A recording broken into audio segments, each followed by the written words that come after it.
Welcome, beloved listeners, to today's podcast on this channel. Today, we turn to the very first Psalm, Psalm chapter 1, verses 1 through 6, a foundational passage that sets the tone for the entire book of Psalms. This psalm paints a clear picture of two paths in life, the way of the righteous and the way of the wicked. It shows us that true blessing is found not in following the crowd, not in walking in the counsel of the ungodly, but in delighting in the Word of God. We will see how the righteous are compared to a tree, deeply rooted, nourished, fruitful, and enduring, while the wicked are described as chaff, weightless, and driven away by the wind.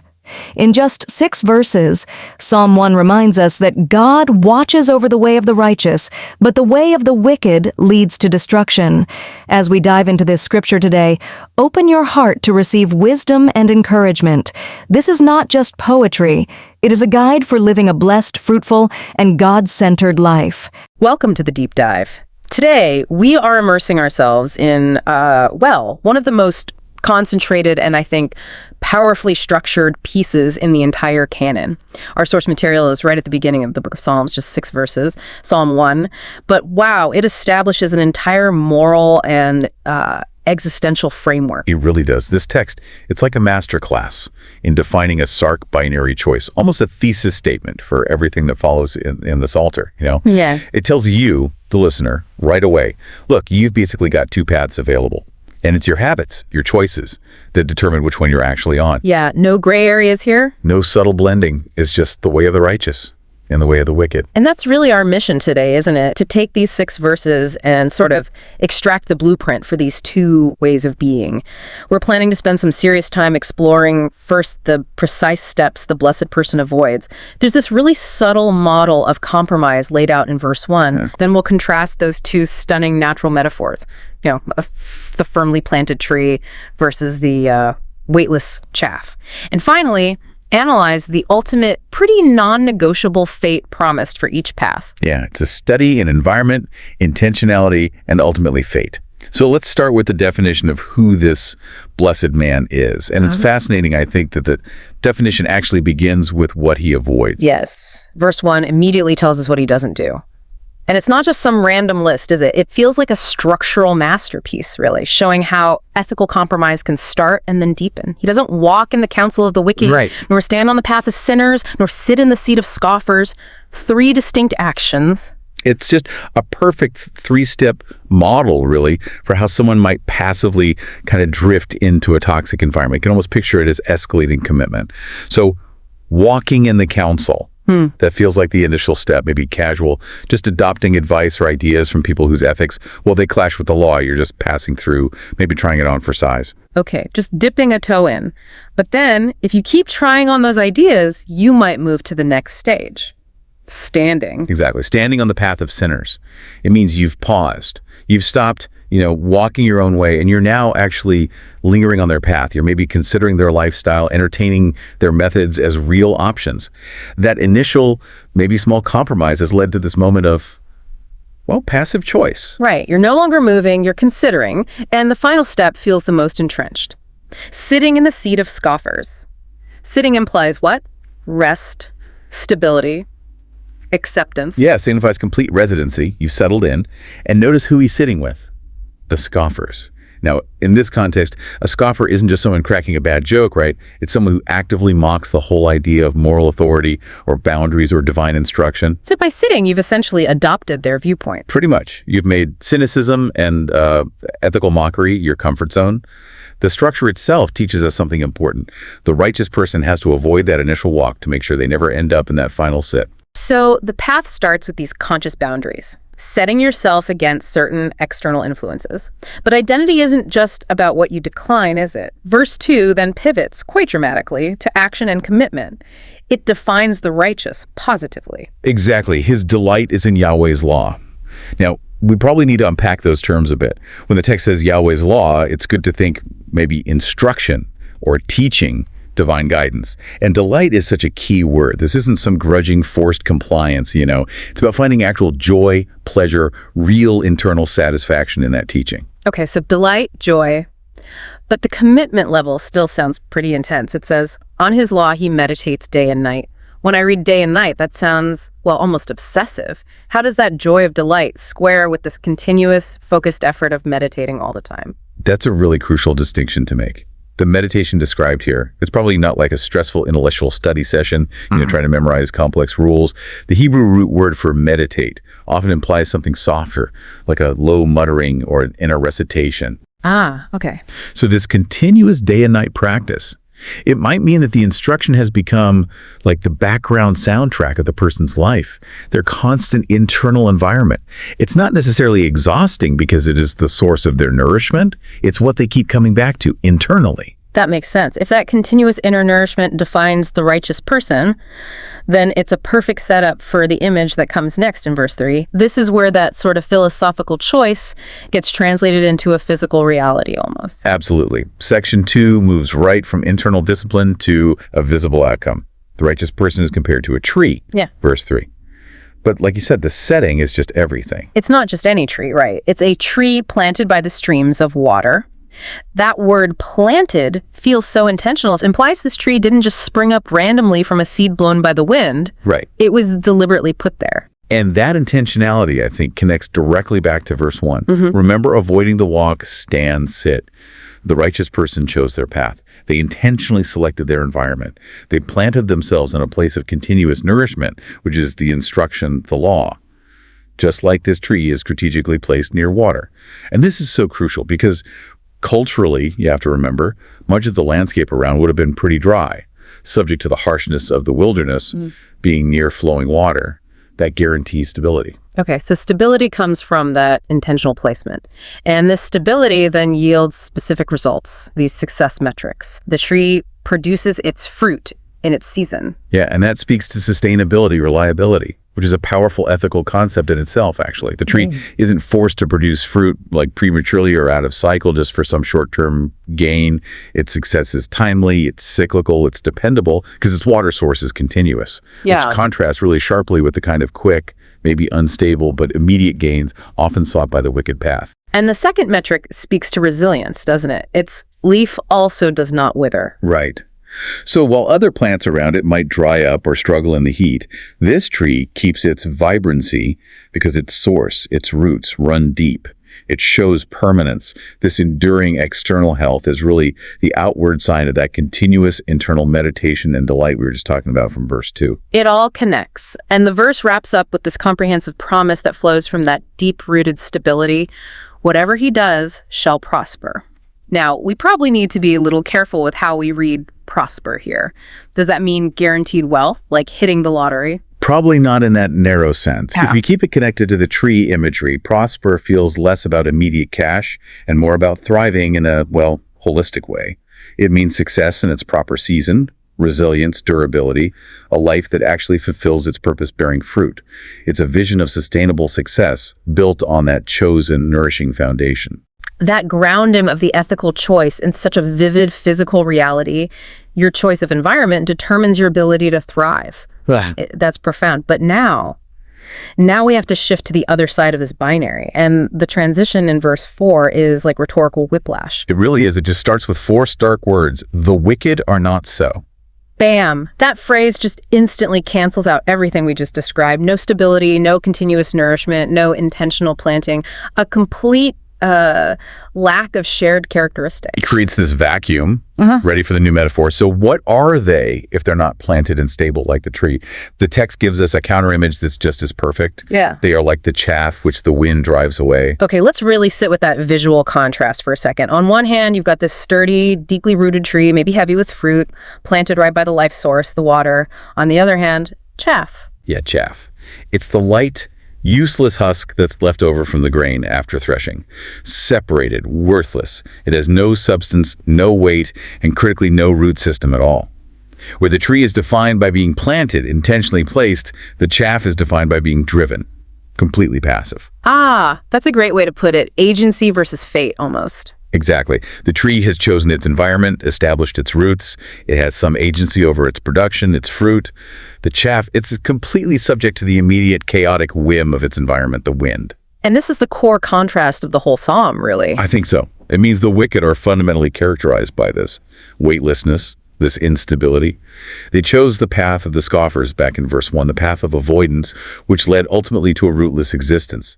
And so when the wind blows, when circumstances change, when pressure comes, judgment arrives, they just have no foundation to hold them. They're just scattered debris. And that instability, that lack of foundation, brings us right to the final outcome in section 4, which deals with the ultimate test, judgment.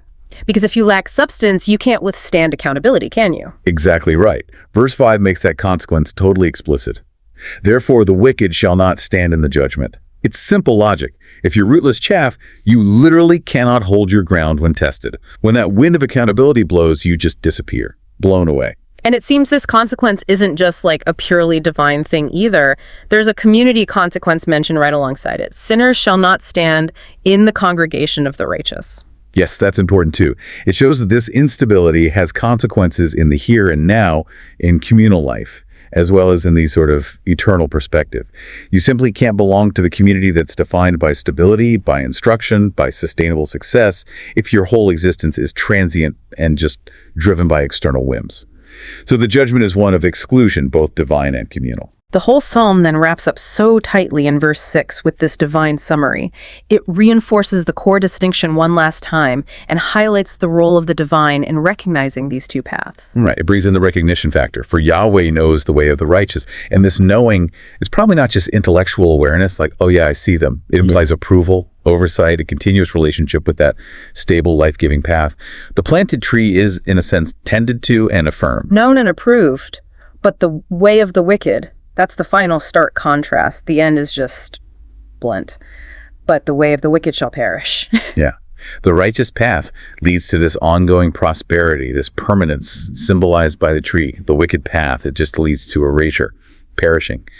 The text suggests that the way itself, that path of standing with sinners, sitting with scoffers, that whole lifestyle of rootless instability is fundamentally unsound. It will ultimately just be undone, leaving nothing behind, like the chaff blowing away. It's an incredibly tight, incredibly comprehensive moral and existential statement, all built on this powerful visual drama of a tree versus essentially a piece of dust. So to recap, we saw the righteous path is defined by intentional selection, choosing your environment, avoiding the scoffer's path, planting yourself near the source of instruction. And that intentionality yields sustainable success, that resilience defined by deep roots. The wicked, though, are defined more by passivity, by lack of substance, becoming just weightless chaff, totally subject to the wind, and ultimately excluded and erased. So if we leave you, the listener, with one final thought today, let's circle back to where this whole psalm began, verse 1. Remember how the blessed person is first defined by what they don't do? They don't walk, they don't stand, they don't sit in those negative influences. The counsel of the wicked, the path of sinners, the seed of scoffers. Right, the avoidance comes first. Exactly. And it makes you wonder, doesn't it? If identity, at least in part, is shaped by this lack of participation, could it be that you're sometimes defined as much, or maybe even more, by the negative counsel you consciously decline, the destructive paths you refuse to stand on, than solely by the positive law you try to meditate upon? Something to think about. A powerful lens through which to view maybe the unseen choices we make every day. Absolutely. Until next time, keep digging into the source material.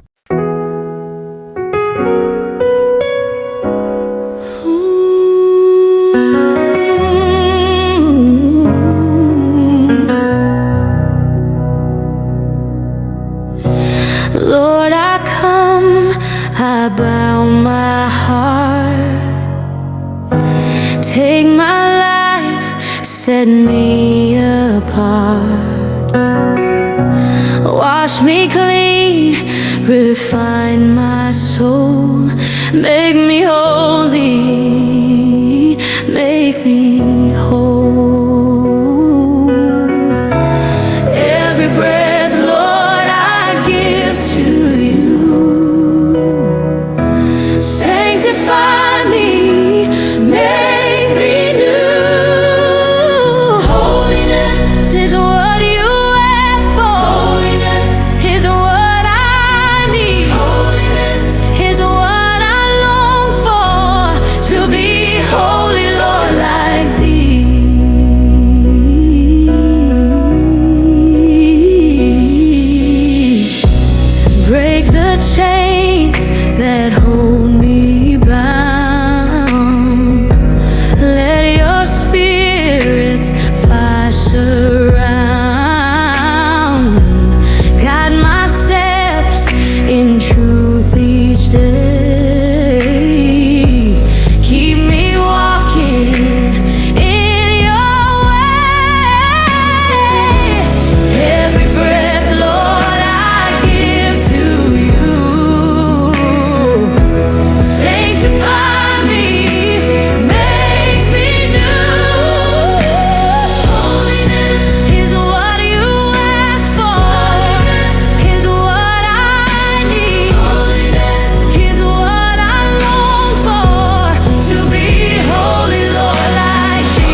yours alone. Fill me with your spirit's flame. I'll never, never be the same. Is what you ask for, is what I need, is what I long for.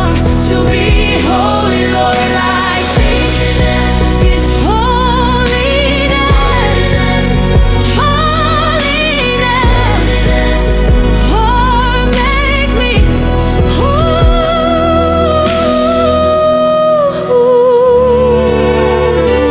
Lord, I come, I bow my heart, take my life, set me apart. Wash me clean, refine my soul, make me holy, make me whole. Every breath, Lord, I give to you. Sanctify me, make me new. Holiness is what you ask for. Holiness is what I need. Holiness is what I long for. To be holy, Lord, like thee. Break the chains that hold me bound. Let your spirit's fire surround.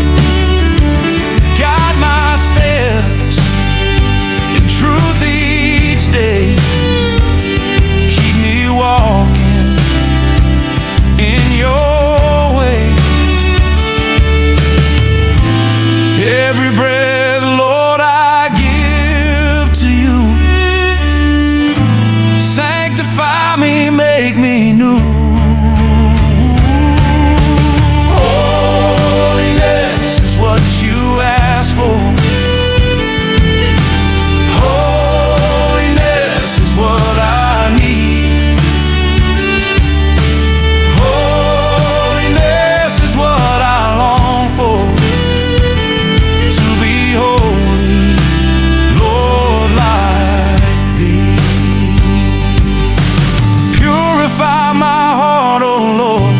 Cleanse me till I'm yours alone. Fill me with your spirit's flame. I'll never, never be the same.